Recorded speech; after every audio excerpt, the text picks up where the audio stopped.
ingressar o cenário macroeconômico brasileiro, ou seja, qual a expectativa de juros, qual a expectativa de inflação, qual a expectativa em termos de taxa de crescimento ou até mesmo comportamentos setoriais, né? Como ficará a produção industrial, como ficará o comércio varejista, mercado de trabalho, eu peço um pouco da paciência dos senhores para nós olharmos um pouquinho para o cenário econômico internacional. Por um motivo muito simples, eu tenho certeza que se eu não comentar sobre esse assunto, a primeira pergunta será: Ellen, qual é a projeção de câmbio? Pois bem, quando nós olhamos câmbio, na verdade nós estamos comparando o movimento de duas moedas. Então, quando eu olho a nossa expectativa de câmbio, eu acabo naturalmente comparando o desempenho do real com relação ao dólar. Então, não adianta olhar apenas para fatores domésticos, não adianta olhar apenas para a economia brasileira para conceder uma projeção de câmbio. Eu preciso, portanto, também entender qual é o comportamento da economia internacional, qual é o comportamento do dólar nesse cenário, para que eu consiga consolidar efetivamente uma projeção de câmbio. Pois bem, cenário internacional, o que nós temos em pauta? Uma pauta, se nós recordarmos o passado recente, desde 2008 e 2009, atravessamos por um momento de bastante volatilidade no cenário externo, especialmente a partir da famosa crise do subprime, né, 2008, 2009. De lá para cá, alguma volatilidade, 2011, 2012, preocupação com países europeus por conta da questão fiscal, mas hoje, qual é a grande manchete dos jornais, né? Qual é a grande manchete em termos de economia internacional? A opção da saída do Reino Unido da área do euro. Essa é a grande manchete? É. Qual é o tamanho dessa manchete, né? Como eu posso compreender esse ponto em relação ao cenário externo? Isso traz volatilidade? Isso é algo que eu devo encarar como realmente apreensível lá 2008, 2009, uma crise fiscal? O que eu tenho pela frente? O que nós temos pela frente hoje, na verdade, os mercados ainda estão digerindo essa opção do referendo do Reino Unido pela opção da saída da União Europeia, tá? Então, ele sai da União Europeia. Essa opção ainda não foi concretizada. Eu tive o referendo, mas nós não tivemos efetivamente o pedido formal do Reino Unido à União Europeia pela saída. Ou seja, o que eu queria mostrar um pouquinho aqui para os senhores, esse imbróglio que nós começamos a acompanhar desde o dia 24 de junho, né, que foi a tomada, portanto, tomada essa decisão da saída, um período pela frente com alguma volatilidade. E como isso nos afeta? Eu acho que nós começamos a olhar pelo básico. Quem é o Reino Unido, né? De que país nós estamos falando? Nós estamos falando da quinta economia mundial, ou seja, é relevante seu peso, seja do ponto de vista de comércio exterior, ou seja do ponto de vista de sistema financeiro. Mas em que as suas ligações, especialmente quando nós estreitamos a análise para a parte comercial, ela está bastante centralizada ainda na União Europeia. Exemplo, cerca de 45% das exportações do Reino Unido tem como destino países membros da União Europeia. Ou 53% das importações do Reino Unido tem como origem países da União Europeia. Então, quando nós pensamos estritamente em comércio exterior, pode afetar sim países emergentes, América Latina? Pode, mas nos parece mais diminuta a preocupação. A nossa preocupação maior é em termos de volatilidade, contágio via aversão a risco de mercado financeiro. Tá? Do que nós estamos falando, né? Só para os senhores terem uma ideia. Então, no dia 23 foi o referendo, só para passar rapidamente o cronograma. 24, a opção pela saída. Essa opção pela saída acabou naturalmente deixando o primeiro-ministro pedindo para sair, dado que ele era favorável à continuidade do Reino Unido na União Europeia. Portanto, hoje nós estamos num processo de eleição para primeiro-ministro, para depois sentar, pedir e negociar como ficará as relações entre o Reino Unido e os países membros da União Europeia. Tá? Então, em que parte nós estamos no calendário hoje? Candidatos a primeiro-ministro. Nós vimos ontem que a candidata Andrea acabou desistindo. Então, hoje nós temos, sim, praticamente definido quem será o novo primeiro-ministro inglês que irá sentar nessa pauta, que irá, na verdade, encabeçar toda essa pauta em termos de saída da União Europeia, que será provavelmente Theresa May. Tá? Ótimo, Eri, e daí? Né? O que eu faço com essa informação? Dado que eu tenho líder, essa líder provavelmente, antes de formalizar o pedido de saída para a União Europeia, ela traçará um plano de ação. Para isso, ela contará com a ajuda do seu partido e uma conferência em outubro. Ou seja, o pedido formal de saída do Reino Unido só deverá ser manifestado no final do ano. Conclusão: ao longo desse segundo semestre ainda encontraremos manchetes em relação às possíveis consequências, às incertezas atreladas ao pedido de saída do Reino Unido da União Europeia. Assim que o Reino Unido pedir para sair, como que funciona? Você acaba fazendo encontros para negociar a saída do Reino Unido e, mais do que isso, passar a desenhar qual será o novo perfil de relacionamento entre o Reino Unido e a União Europeia. Como se dará a parte de tarifas aduaneiras, ou trânsito de pessoas, ou até mesmo questões financeiras. Tá? Então nós temos ainda um percurso pela frente. A princípio esse percurso deve durar pelo menos 2 anos. 2 anos? 2 anos. Se for de comum acordo, pode até ser prorrogado. Tá? Mas ele tem a priori até 2 anos para ser negociado.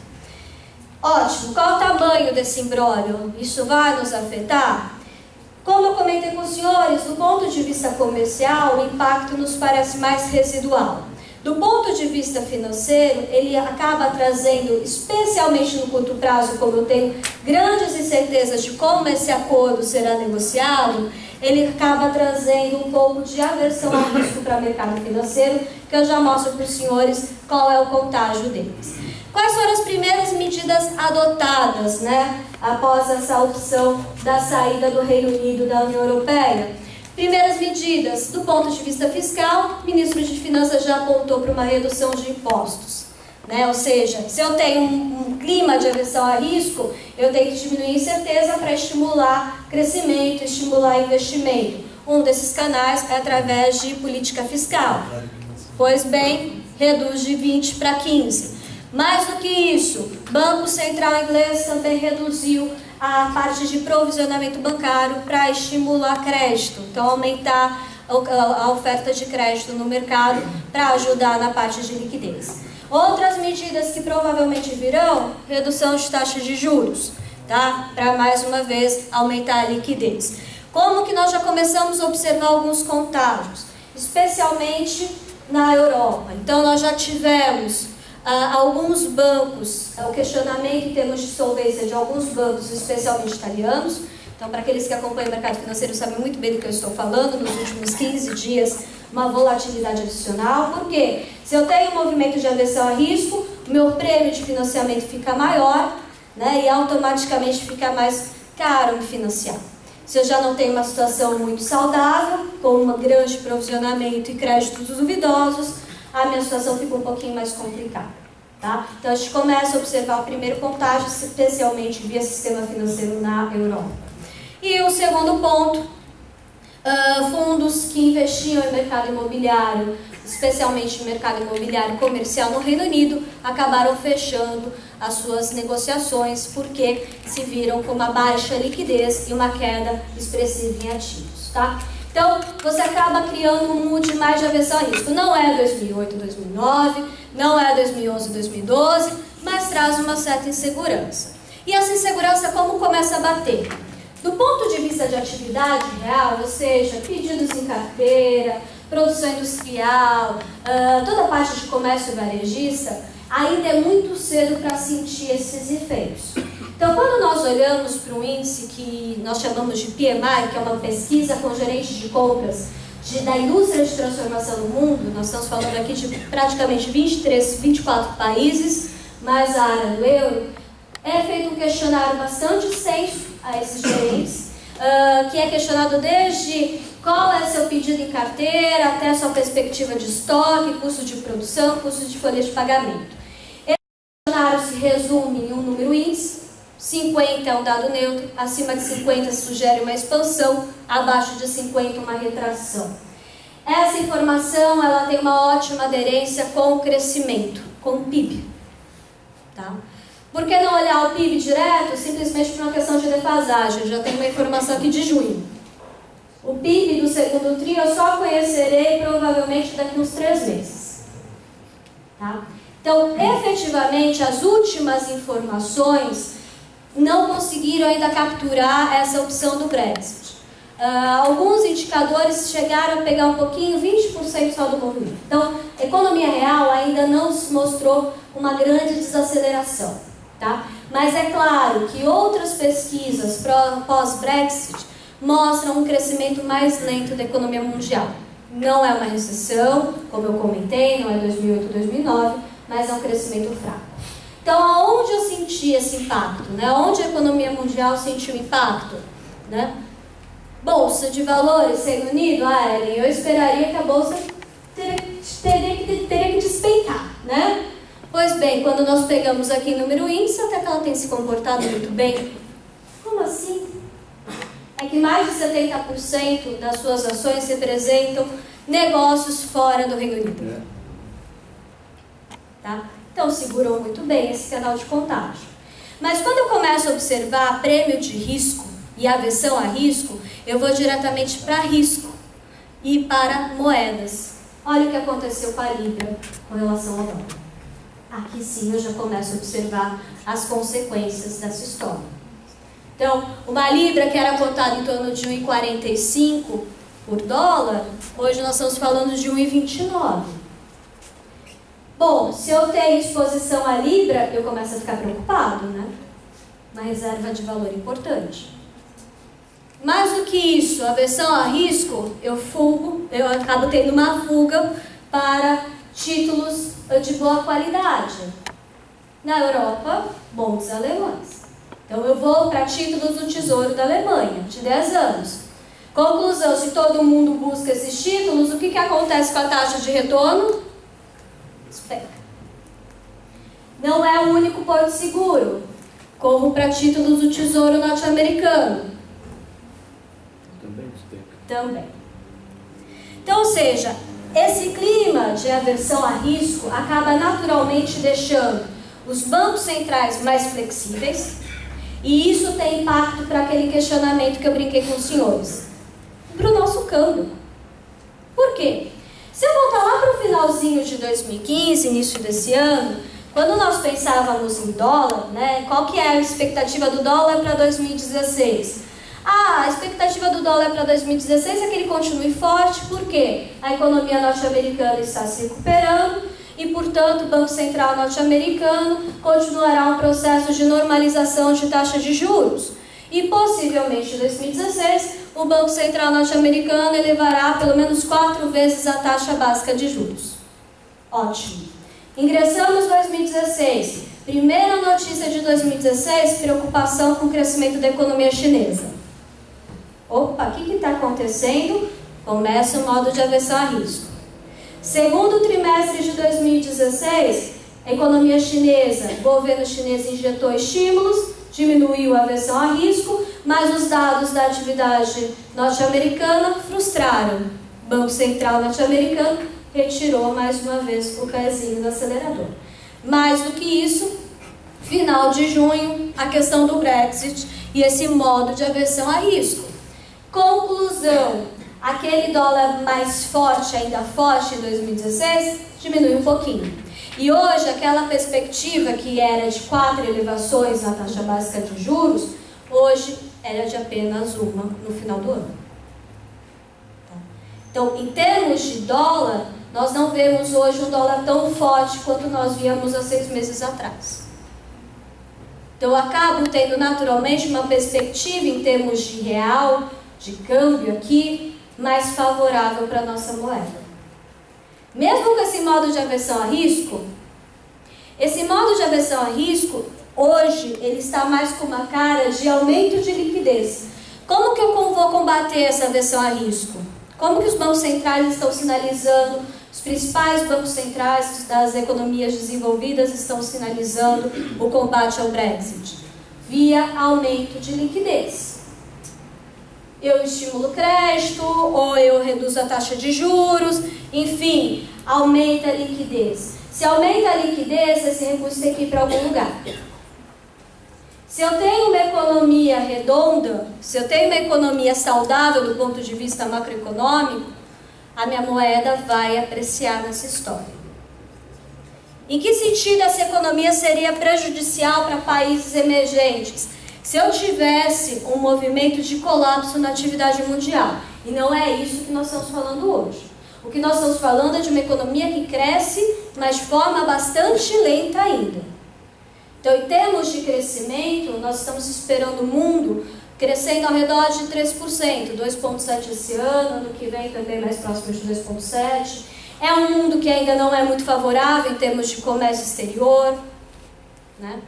Mas é um mundo que não prejudica, não é um mundo recessivo como eu tive em 2008, 2009. Então, quando nós fechamos essa economia mundial e começamos a olhar um pouco mais para a nossa economia, primeiro canal vem via moeda. Não tem como mudar a história, né? Então, se eu tenho uma postura mais gradualista do Banco Central norte-americano, do FED, em termos de aumento de taxa de juros, naturalmente eu tenho uma pressão menor para depreciar o real com relação ao dólar. Um segundo ponto importante. Recentemente, nós tivemos uma alta de preços de agrícolas, né? Especialmente grãos. Quem aqui a região tem um pouco, mas garanto que os senhores vão saber muito bem do que eu estou falando. Preço de soja e milho, né? Perspectiva de La Niña no segundo semestre, afetando a safra norte-americana, preço para cima. Nos últimos 15 dias diminuiu um pouco a chance desse efeito negativo, caiu um pouquinho o preço, mas mesmo assim ainda está bastante pressionado, tá? Então, eu começo a colocar alguns fatores aqui que nos levaram recentemente para uma revisão em termos de projeção de câmbio para o final deste ano. Nós trabalhávamos há quase 30 dias atrás com câmbio de 13,60 para dezembro deste ano. E nós revisamos esse câmbio para 13,20. Tá?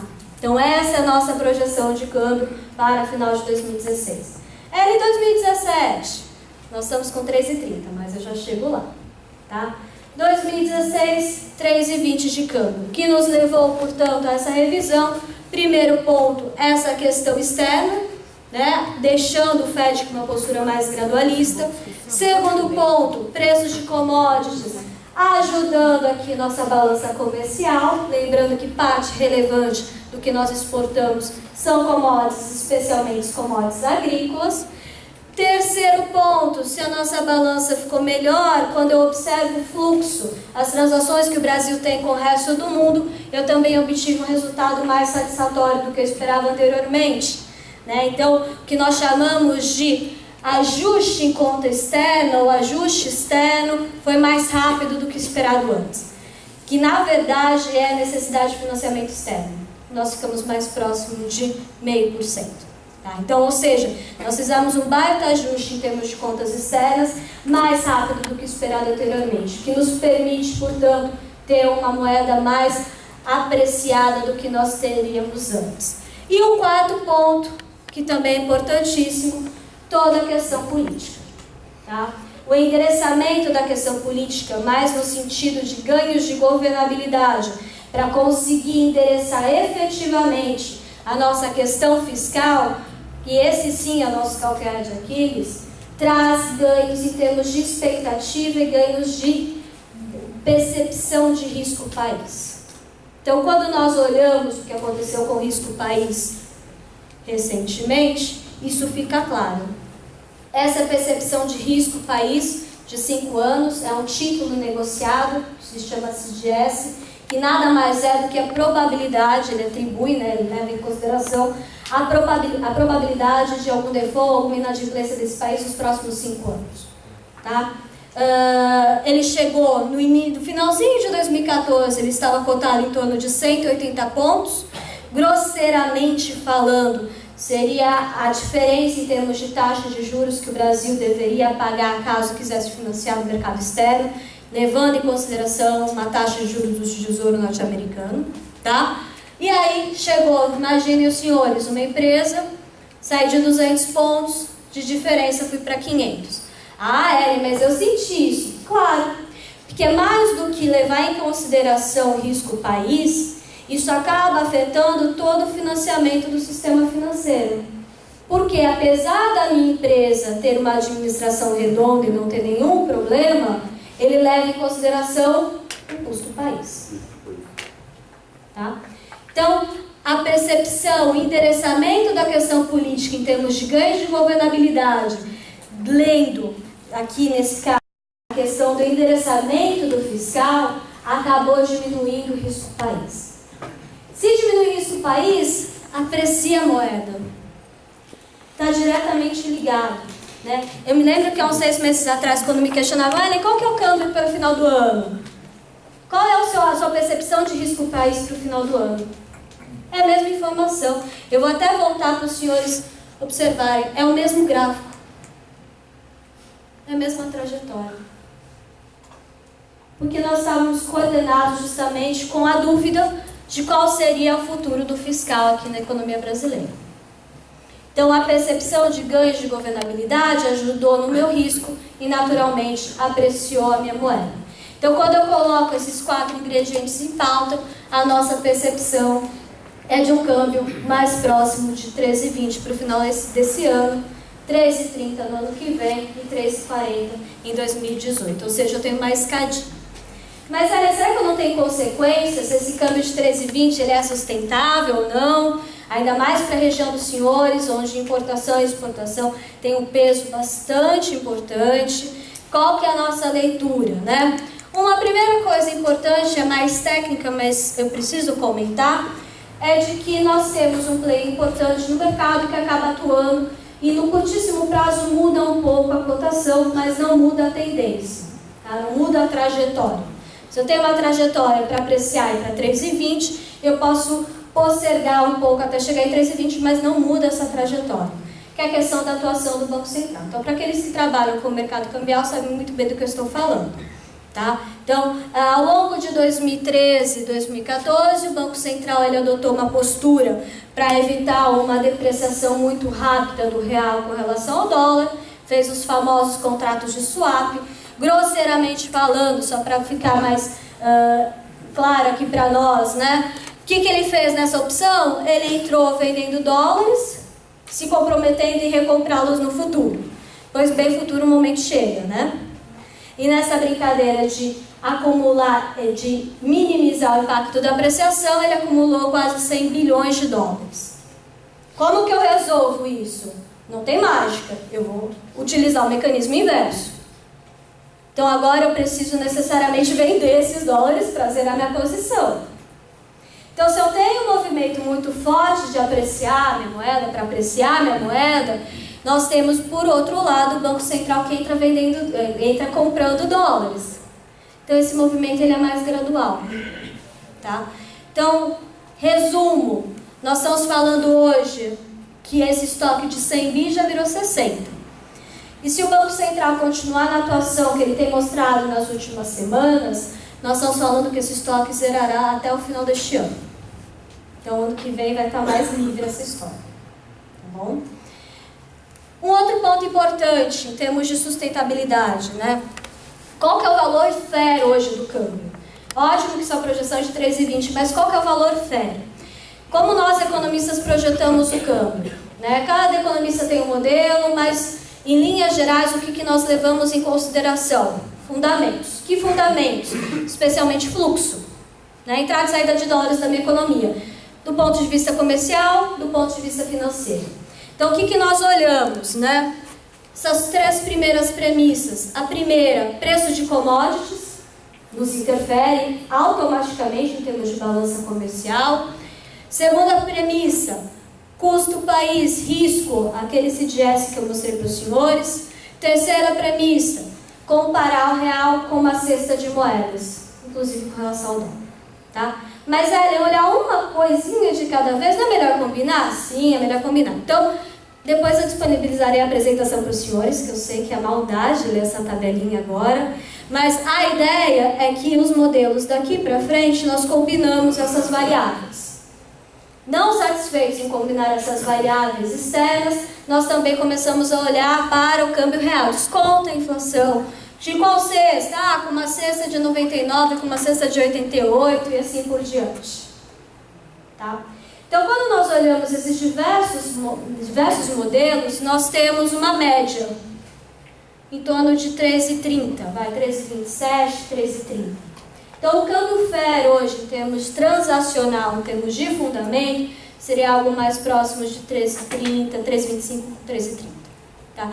Então, estaria ligeiramente mais apreciado. Isso traz consequências? Não está desgarrando muito da curva, não traz tanta de consequência. Mas, claro que na hora que eu mudei minha projeção de 13,60, eu tive que revisar minhas projeções de contas externas, de balança comercial. Né? Quando eu saí de 3,60 para 3,20, eu não posso continuar com a mesma balança comercial. Então, meu saldo comercial passou para 45 bi esse ano, ele estava mais próximo de 50. O ano que vem, eu estava com uma escadinha, porque eu continuo com uma depreciação, ele foi para 42,40. Ainda é bastante robusto, não é algo que nos aflige em termos de conta corrente, que eu comentei com os senhores, setor externo. Tá? Uma dúvida que sempre me questionam, esse câmbio de 13,20, pode escorregar mais? Ou seja, você mostrou que o câmbio FER hoje, olhando as transações, é alguma coisa entre 13,20 e 13,30. Legal. Está dentro do fundamento. Mas corre o risco de escorregar e um pouco abaixo de 13,20? Se for para baixo de 13,20, eu tenho que ter um movimento de expectativa muito forte. Como assim? Uma surpresa em termos de entrega de medidas do fiscal. Né, que mude a minha percepção de risco país. Então, hoje eu espero um déficit mais próximo de 2% ano que vem. De repente eu vim com uma medida muito dura para corrigir essa história antes. Então, mudou a minha perspectiva de risco país, eu posso ter um câmbio mais apreciado. Não é algo que nós estamos colocando hoje no cenário base. Tá? Mas eu acho que mais do que compartilhar com os senhores o número para imputar na planilha do Excel para orçamento e planejamento, é preciso compartilhar quais são as minhas premissas. Então, eu preciso ter um choque muito forte em termos de expectativa, para mudar a minha expectativa de risco país, e aí sim eu tenho um câmbio abaixo de 13,20. Porque se ele for sem mudar a expectativa, ele vai voltar rapidamente. Não é sustentável. Certo? Pois bem, dado esse câmbio, como fica a minha atividade? Né? Como está a atividade econômica brasileira? Melhor, né? Finalmente. Há 6 meses atrás eu brincava, nossa, eu não aguento mais, eu adorava fazer apresentação em 2010. Né? Era 7% de crescimento aqui, mais 8% ali.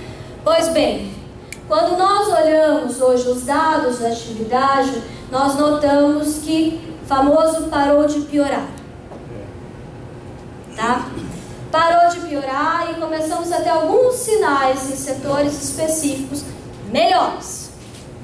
Não melhores o suficiente para me deixar o ano positivo. Tá? Então calma, vamos colocar aqui numa régua gradual essa história. Parou de piorar, eu começo a engatar uma recuperação entre o terceiro tri desse ano, quarto do ano que vem, aí terceiro com quarto tri deste ano, e para o ano que vem, aí sim eu viro positivo. E mesmo assim, não será um positivo lá 2010, onde eu saio lá de 2009, próximo de zero, e encontro 7,5% de crescimento no segundo semestre de 2010. Porque eu passo por um processo de recuperação de confiança na minha economia. Então, é um processo de construção. Tá? Então, quando nós olhamos alguns indicadores, especialmente de confiança, aqui no caso da indústria, o que nós começamos a observar? Que ele já está mostrando um sinal de recuperação. mas ainda em terreno negativo. Então eu começo a parar de piorar, estou passando por um processo de recuperação, mas é gradual. Ponto importante para a indústria: estoques, pesquisa da Fundação Getúlio Vargas, né? Estoque base 100, 105, 106 é a média histórica. Nós passamos com estoque, especialmente entre o final de 2014 e meados de 2015, extremamente elevado para a nossa média histórica. Ou seja, se eu não tenho nem pedidos em carteira com estoque lá em cima, esquece minha produção. Tá? Então, antes de pensar em retomar a produção, eu tive que resolver meu imbróglio com estoque. E essa história já está bem encaminhada. Tá? Então, eu estou num nível hoje bem mais satisfatório de estoque do que eu estive há 6, 7, 8 meses atrás. Isso é um ponto positivo em termos de recuperação para a produção industrial. Produção industrial brasileira em nível, base 100, olhando lá com uma média de 91. O que eu observo? Para de piorar. Tá? Para de piorar. Eu consegui tatear aqui o meu piso. E isso, quando eu abro para as outras categorias de produção industrial, eu noto o mesmo movimento. Então, indústria extrativa, que eu tive tanto a questão de óleo e gás quanto o desastre de Mariana impactando negativamente na minha indústria extrativa, começou a parar de piorar. Indústria de transformação, que afeta diretamente aqui a região, começa a parar de piorar. Quando eu abro essa indústria de transformação, bens de capital, que foi a indústria que mais sofreu. Por quê? Como o meu contágio veio via confiança, sem confiança eu não invisto. Eu não consigo fazer meu planejamento, eu não consigo fazer meu orçamento, esquece meu investimento. Tá? Quem sofre dessa história? Bens de capital. Quem consegue se manter? Bens de primeira necessidade. Especialmente olhando para consumo, alimentos, bebidas. Tá? Então, bens de capital finalmente começou a desenhar aqui o fundo do poço. Parou de cair. Mesmo quando nós olhamos a parte de balança comercial de importação de bens intermediários, de bens de capital, já começou a reverter também. Então, um movimento mais forte em termos de retomada de investimento. Claro, devagar, é pequeno, mas é uma sinalização positiva. Tá? Nós não tínhamos essa sinalização 6 meses atrás. Bens intermediários, eu uso para linha de produção, principalmente, para de piorar. Bens de consumo, para de piorar. Inclusive duráveis, a região aqui é um polo de metal mecânico importante também para automotivo. Né?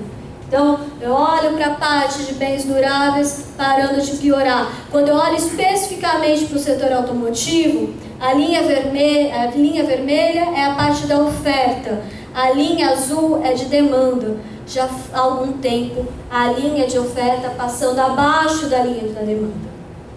Ou seja, a indústria automotiva fez um ajuste bastante drástico, olhando principalmente aquela preocupação com estoques. E agora sim você começa a enquadrar de novo essa história. Então você sai ali de uns 45 dias de vendas e caminha para quase 30 dias de vendas. Volta para a tua média histórica. Então você está começando, os setores estão começando a voltar a respirar. Mas é claro, não é o suficiente, como eu comentei com os senhores, para tirar do terreno negativo desse ano. Então eu vou voltar para o positivo 2017. E aqui sim eu começo a observar claramente como o desempenho setorial foi diferente. Então, como eu tive um impacto maior via confiança e via investimentos, indústria de bens de capital, nos últimos 12 meses, recuou quase 27%. Agora, quando eu vou para a indústria de bens semiduráveis, sendo duráveis, olhando principalmente consumo, 5% de retração. Então, foi uma indústria mais resiliente nessa desaceleração econômica. Ponto importante de se olhar a indústria, mercado de trabalho. Porque eu fiz meu ajuste na minha linha de produção, quanto eu pude, mas eu tive que mexer, infelizmente, em folha de pagamento. Ficou incompatível oferta e demanda. E quando nós olhamos para os dados do Ministério do Trabalho, CAGED, que aqui é emprego formal, carteira de trabalho assinado, nós notamos um ajuste desde o finalzinho de 2014. E agora, começou a melhorar? Começou a melhorar. Começou a melhorar no sentido de destruir menos vagas. Mas eu ainda estou no terreno negativo. Meu mercado de trabalho ainda está demitindo liquidamente. Mas eu demiti, quando eu olho no critério mês, em torno de 170 mil vagas, hoje eu estou demitindo 100 mil vagas. A nossa expectativa é que as próximas informações já caminhem para 50 mil de destruição. Tá? Então é um processo que você começa a sair. E mais do que isso, nos surpreendeu positivamente. Tá? Como assim? No mercado de trabalho, sim. A maioria dos economistas esperavam que o mercado de trabalho fizesse essa virada, essa inflexão, mais para o quarto trimestre do ano. E o que nós estamos observando é que já entre o segundo e o terceiro, a gente já começa a ter uma inflexão no sentido de diminuir o ritmo de destruição, justamente porque eu ajustei meus estoques antes. Eu acabei ajustando antes meu estoque, tá? Então, conclusão, eu ainda fecho em terreno negativo, infelizmente, em termos de mercado de trabalho esse ano, numa destruição menos intensa do que no ano passado. No ano passado foram mais de 1.600.000 vagas destruídas, especialmente na indústria e construção civil. E aqui, quando eu falo construção civil, é tanto residencial quanto a pesada, né? Então a leve e a pesada. Este ano a expectativa é de uma destruição mais próxima de 840. Quando esse mercado de trabalho começa a melhorar, gerar liquidamente empregos, 2017. Então ele vai acompanhar a atividade. E o mercado de trabalho, vale lembrar, ele é defasado, para o bem ou para o mal. Ou seja, a indústria já estava sentindo, desde 2013, um ritmo mais fraco. E postergou demissão. Então, quando o mercado de trabalho vai retomar? Quando o meu empresário se sentir mais confiante, voltar a investir e perceber que aquele realmente ajuste de estoque foi necessário, pedidos de carteira voltou. Aí eu vou voltar a contratar. Mas é defasado. Então, em termos de recuperação de mercado de trabalho, 2017 você volta para o positivo. E infelizmente ainda não é o suficiente para suprir o teu estoque demitido. Tá? Então, quando eu penso em taxa de desemprego, é uma taxa de desemprego que vai começar a melhorar em 2017? Sim, mas eu não vou voltar para 7%. Eu vou demorar um pouquinho mais. Tá? Então, estou falando de uma taxa de desemprego que ainda vai piorar ao longo deste ano, porque, apesar de ter diminuído o meu ritmo de destruição de vagas, eu estou negativo. Se eu estou demitindo e não consigo nem incorporar os meus entrantes, minha taxa de desemprego aumenta. É matemático, isso não tem o que fazer. Né? Então, eu preciso voltar a gerar vagas, mas mesmo assim eu estou falando de uma taxa de desemprego próxima a 12%. É claro que isso melhora também a confiança do consumidor. Por quê? Minha taxa de desemprego é em 12%? É alta? É. Mas o restante está empregado? Tá. O restante consome como ele consumia 3 anos atrás? Não. Você acaba tendo uma síndrome de desempregado. Você tem insegurança. Por mais que você esteja empregado hoje, você acaba, deixa eu postergar esse meu plano. Né? Não vou trocar de carro agora, imóvel espera mais um pouquinho, mudo minha cesta de consumo, eu fico mais inseguro.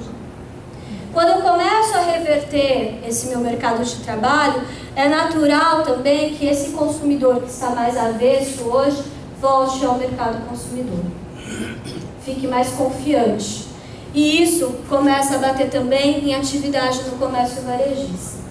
Também número índice aqui, base 100. Olha lá nosso comércio varejista fazendo o fundo do poço dele. Tá? Claro, é mais um ano de queda, 2016. 5% de retração em relação ao desempenho do ano passado. Mas quando eu olho para o ano que vem, expectativa é de crescimento. Tá? Então, comércio varejista, crescimento mais próximo de 1% em 2017. E quando vai retomar aquela taxa de 3, 4, 5%? Olha lá 2018. Tá? Por quê? Meu mercado de trabalho é mais defasado. Então, minha indústria, no ano que vem, vai ter um desempenho melhor do que meu comércio varejista. Tá? Tem uma janela aí de tempo nessa história. E, mais uma vez, quem sofreu menos nessa desaceleração, agora sob a ótica de comércio varejista? Aquele que tem um ticket menor para ofertar, aquele que tem um produto que consegue diferenciar, né, que tem esse produto secundário, uns de segunda linha, ou o famoso genérico. Então, farmacêutico, perfumaria, mas principalmente farmacêutico, conseguiu ficar estável, 0% mesmo, com toda a desaceleração econômica. Ou quando eu olho hipermercados, supermercados, uma queda mais próxima de 4,5%, inferior à média. Agora, quando eu olho itens que precisam de confiança, veículos, né? Móveis eletrodomésticos, material de construção, eu acabo tendo uma desaceleração mais intensa do que a média do mercado. Certo? E nesse sentido, como fica a inflação? Se esse mercado de trabalho está tão combalido, né? Se está tão complicado assim, meu consumo está arrefecendo e minha inflação como fica nesse cenário? Nós vimos no ano passado uma aceleração no índice de preços ao consumidor. Da onde veio essa aceleração, os senhores sabem muito bem, principalmente na parte de repactuação de preços administrados. Tenho certeza que está na ponta da língua de todos, energia elétrica. Sim, foi um deles. Tá? Este ano, eu tive de novo repasse? Não. Tá? Mais residual, mais reajuste contratual mesmo. Eu não tive aquele represamento que nós observamos no ano passado. Então, quando nós olhamos para a inflação ao consumidor, o IPCA, nós já notamos uma tendência de arrefecimento. Tá? Claro que não vai chegar em 4,5% no final desse ano, que é o centro da meta do Banco Central. Mas é uma inflação mais próxima de 6,5%, 6,9% esse ano. Tá? Os 4,5%, provavelmente, só 2017. E o que me ajuda também, especialmente nos últimos dias, que nós temos observado, o próprio comportamento do câmbio. Né? Esse câmbio saindo de uma casa mais próxima de 3,60 para 3,20, também ajuda um pouco a expectativa de inflação. Então, quando nós falamos em expectativa de inflação, só de curiosidade, a linha verde e a linha roxa são as expectativas de inflação dos agentes para 2017 e 2018. Pela primeira vez, na verdade, nos últimos meses, a gente começou a observar o retorno da ancoragem de expectativa de inflação. Tá? Então, a perspectiva realmente de que meus preços em algum momento convergirão para 4,5%. Seja 2017, 2018, eu tenho uma perspectiva positiva em termos de trajetória inflacionária aqui para o Brasil. E isso é um ponto importantíssimo quando nós pensamos em atividade econômica. Afinal de contas, nosso Banco Central, ele tem um mandato de meta de inflação. Então, eu preciso ter o cenário de inflação ancorado para pensar em taxa de juros. Portanto, a nossa expectativa é que nós tenhamos já esse ano o início do ciclo de queda na taxa básica de juros na Selic. Nós estamos hoje com 14,25 de Selic. A expectativa é que a partir de outubro o Banco Central comece esse ciclo de queda. Então, nós estamos falando de 13,25 esse ano. E para o ano que vem, 10,25 de Selic. Para aqueles que gostam um pouquinho mais do médio prazo, eu volto aqui para um dígito, tá? Não é os 7,25, mas é os 9,25, olhando lá para 2018. Então, eu tenho uma tendência ancorada em termos de taxa de juros, e isso é um ponto positivo quando eu penso em atividade econômica também. Então, muitos me perguntam, da onde virá o crescimento? Primeiro, minimizar incertezas, especialmente com relação ao endereçamento do fiscal. Segundo, se eu minimizo incertezas, eu retomo confiança, retomo investimento, retomo atividade econômica, e eu tenho um fator por trás que ajuda nessa história. Redução de custo. Então, tendência de queda da Selic corrobora também esse cenário de crescimento econômico. Então, portanto, para este ano eu não consigo evitar, infelizmente, uma retração de 3% para a atividade. mas confesso que há 6 meses atrás a percepção era pior. Então nós estávamos trabalhando com um cenário de retração mais próximo de 3,5 esse ano. Nós já estamos em 3. Tá? E para o ano que vem, aí sim, voltamos para terreno positivo, 1,5% e os 3% em 2018. Senhores, meu tempo mais do que se esgotou, me desculpem, mas acho que dá para conversarmos mais um pouquinho. Fique à vontade. Muito obrigada pela atenção de todos.